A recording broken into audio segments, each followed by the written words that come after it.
Nous sommes plusieurs décennies après l'accession à l'indépendance et pourtant, des régions entières sont dépourvues d'infrastructures aptes à garantir le bien-être des populations. Ainsi, des régions entières n'ont pas un hôpital digne de ce nom. Leurs habitants font de longues distances pour bénéficier de soins de qualité, souvent au péril de leur vie.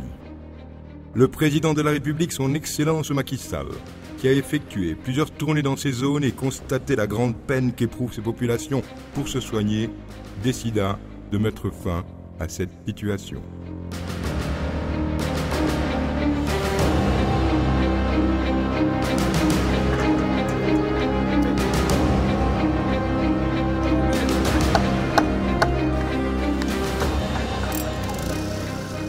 La vision du chef de l'État est fondée sur l'équité territoriale et sociale, dans une dynamique d'inclusion qui ne laisserait en marge aucune partie du territoire. Dans le domaine de la santé, il s'agit essentiellement d'assurer l'accessibilité géographique et financière à des soins de santé de qualité. Pour corriger très vite les inégalités d'accès aux soins, le président de la République a décidé de redessiner la carte sanitaire nationale en l'élargissant, mais surtout en la densifiant. Le pari était audacieux, l'objectif ambitieux. Envisager un projet de réalisation de 4 hôpitaux en une seule fois pouvait paraître lourd et intenable. C'était un véritable challenge, car jamais, dans l'histoire du Sénégal, un tel projet n'a été conçu, encore moins réalisé.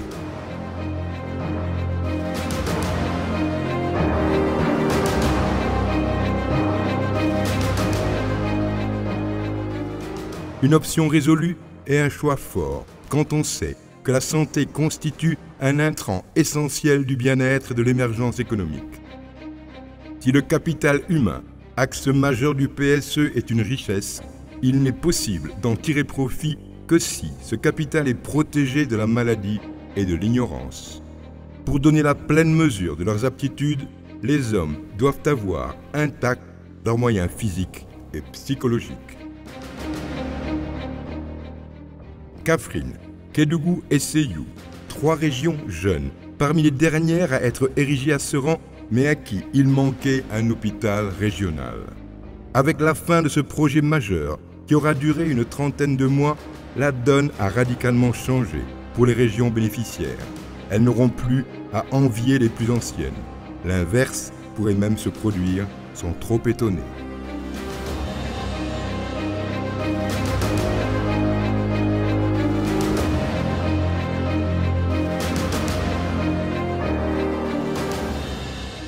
De Kaffrine, aux hauteurs de Kédougou, au sud-est en passant par Sédhiou, dans la verte Casamance, ce sont 3 hôpitaux de niveau 2 qui sont venus rompre agréablement la physionomie des lieux. Des structures qui n'ont pas attendu la cérémonie officielle de réception pour démarrer leurs activités de soins. Cela signifie qu'au-delà des bâtiments, des équipements et de l'administration, le personnel soignant est déjà à pied d'œuvre. Le ministère de la Santé et de l'Action sociale a mis un point d'honneur à l'affectation de ressources humaines qualifiées dans ces établissements publics, comptant plusieurs spécialités jadis introuvables et éloignées. Une chose est de prévoir des services spécialisés dans ces plans, une autre est de les faire fonctionner correctement. Cela suppose des équipements haut de gamme et des professionnels.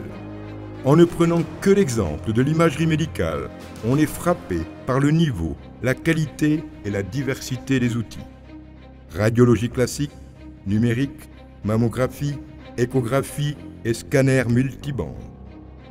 Les services de chirurgie comportent plusieurs blocs opératoires avec service d'anesthésie-réanimation. L'aide au diagnostic qu'est le labo n'est pas en reste, avec un niveau d'équipement remarquable. Et chacune de ces structures possède un service d'accueil et des urgences. On compte aussi des logements de fonction. Bref, un cadre et une offre diversifiée qui font le bonheur des populations qui n'auront plus à faire de longs trajets. Nous rappelons que Kaffrine, évacuée sur Kaolack, Touba ou Dakar, Sédhiou vers Kolda ou Ziguinchor et Kédougou vers Tambacounda, voire Dakar. Ces 3 hôpitaux ont une capacité totale de 450 lits. Ils sont tous extensibles en fonction des évolutions. Quant au 4e hôpital, il est bâti à Touba, la capitale du mouridisme. Cette ville, démographiquement et économiquement dynamique, méritait cet égard. À Touba, ce sont 300 lits qui sont prévus, soit le double de la capacité des autres hôpitaux pris individuellement. Au total, ce sont 750 lits qui s'ajoutent aux capacités hospitalières nationales. Ainsi, le déséquilibre sanitaire interrégional est en train de s'estomper. Cette dynamique de maillage du pays va se poursuivre. Elle participe d'un aménagement territorial cohérent au profit des populations. La promesse du président de la République, son Excellence Macky Sall, est concrétisée. Les infrastructures ont coûté leur prix et chacune d'entre elles porte le nom d'un parent choisi parmi les fils valeureux de la région. Le défi de la construction et de l'équipement a été relevé. Il reste un autre défi, permanent, celui de l'entretien et de la maintenance. C'est ce qui fait vivre un hôpital le plus longtemps.